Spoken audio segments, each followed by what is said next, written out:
All right, let's talk about something that makes pretty much every student and researcher groan: APA citations, right?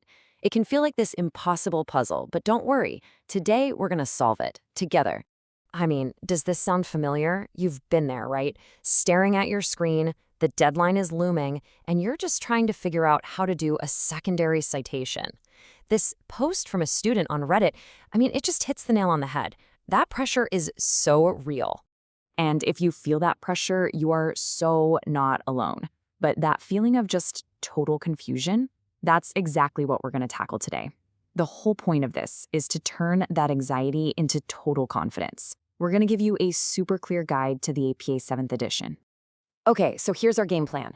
First, we'll touch on why we even have to bother with this stuff. Then we'll dive into the core rules for APA 7.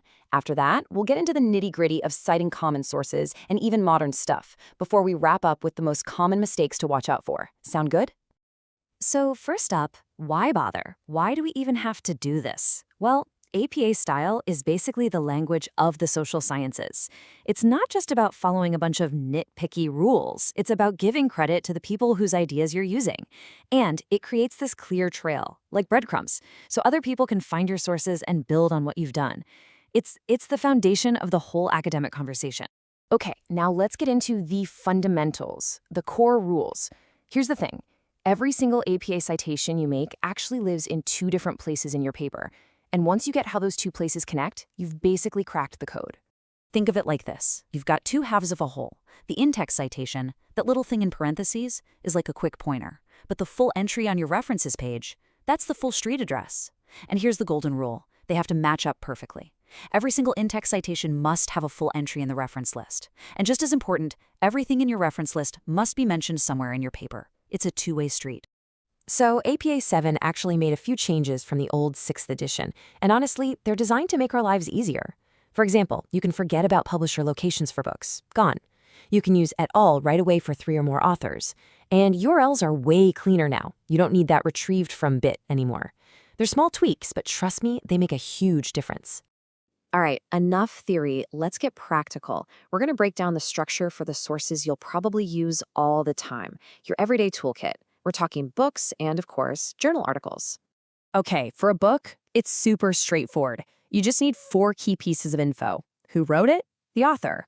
When? The year. What's it called? The title. And remember to italicize that. And who published it? The publisher. That's it. 4 parts. Nice and clean. Journal articles. A few more moving parts, but the logic is exactly the same. You've got your authors, the year, the title of the article, but now, listen up, because this is where people get tripped up. The thing that gets italicized is the journal's title and the volume number, not the article title. Then you wrap it up with the page numbers and the DOI, which, as we said, now looks like a regular web link.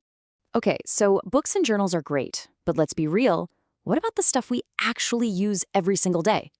The good news is APA has totally caught up with the times. So now we're going to look at how to cite something we all use for, well, everything. Let's talk about YouTube.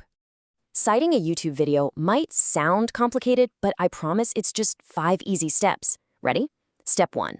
The uploader's channel name, that's your author. Step 2. Grab the full date, year, month, and day.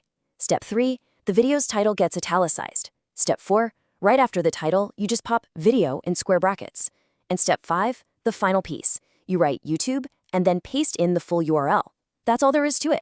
And boom, here's what it looks like all put together. You can see every single one of those 5 steps right here. The uploader's name, the full date, the italicized title, that little video tag, and then YouTube plus the link. See? It's actually a really clean, super logical format once you see it laid out. Okay, look, you've done all this hard work doing the research and the writing. The last thing you want is to lose easy marks on silly formatting mistakes. So let's do a quick run-through of the most common errors people make with APA 7. This is your final polish. All right, according to Protea Global, these are the top 7 mistakes people make. Let's do a quick countdown so you can make sure your paper has that final professional shine. Coming in at number 7, forgetting to bold the word references at the top of your list. It's a new rule and it's super simple. Just center it and bold it. Done. All right, error number 6 is for anyone still stuck in the old ways. For student papers, APA 7 simplified the header. You just need a page number. That's it. No more running head, no more all caps title. Way easier. At number 5, we've got another great simplification. Ditch the phrase retrieved from before URL. You don't need it anymore. The link is all you need. Okay, number 4, the great space debate. 2 spaces after a period. While some people are still hardcore fans of the double space, the official APS 7 recommendation is just 1. It's a subtle but important shift. All right, let's jump ahead to the number 2 most common mistake. On your title page, your paper's main title, it needs to be bolded now. It's a small change, but a ton of people miss this one. And now, the number 1 most common error in APA 7. Are you ready? It's all about spacing. Yeah. On the title page, right after your now bolded title, you need to add an extra double-spaced line before you put your name. Seriously, just hit the Enter key one extra time. It's the easiest thing to fix, and it's the mistake people make the most. So there you have it. Look, APA style isn't meant to be some kind of barrier to trip you up. It's a tool that helps us all communicate clearly. Now that you've got the tools, the real question isn't about commas and periods anymore. It's what story is your research going to tell?